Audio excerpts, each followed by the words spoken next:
இந்தியாவோட first village எதுன்னு உங்களுக்கு தெரியுமா? ஸோ என்னடா வளர்றான்னு நினைக்கிறீங்க? ஸோ இந்தியாவிலே வந்து பார்த்தீங்கன்னா ஃபர்ஸ்ட் வில்லேஜ் வந்து பார்த்தீங்கன்னா உத்தரகாண்டில் தாங்க இருக்கு.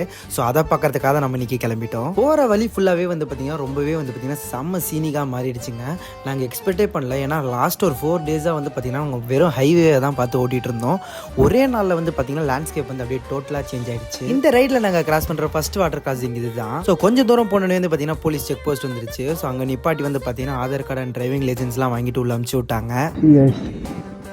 ஃபஸ்ட்டு ஸ்னோ லைஃப்பில் பார்க்குறேன். நான் உத்தரகாண்டில் ஸ்னோ பார்ப்பேன்னு சுத்தமாக எக்ஸ்பெக்ட் பண்ணவே இல்லை. உள்ளே சுற்றி ஃபுல்லாக வந்து பார்த்தீங்கன்னா ஸ்னோ மவுண்டன்ஸாக தான் இருந்துச்சு. எங்களால் குளிர் சுத்தமாக தாங்க முடியல. சைலன்சரில் கை வச்சுட்டு அப்படியே உட்காந்துட்டேன். ஃபைனலி வந்து பார்த்தீங்கன்னா இந்தியாவோட ஃபர்ஸ்ட் வில்லேஜ் மடாக்குள்ள என்ட்ரு ஆகிட்டோம். என்னோட பல வருஷ கனவு வந்து பார்த்தீங்கன்னா இன்றைக்கி நிறைவேறி இருக்கு. இந்த எக்ஸைட்மெண்ட்டை சொல்கிறதுக்கு எனக்கு வார்த்தையே இல்லைங்க. என்னை சுற்றி வந்து பார்த்தீங்கன்னா ஸ்னோ மவுண்டன்ஸு, ரிவர் கிராசிங்ஸு, இந்த இடமே வேற லெவலில் இருந்துச்சுங்க.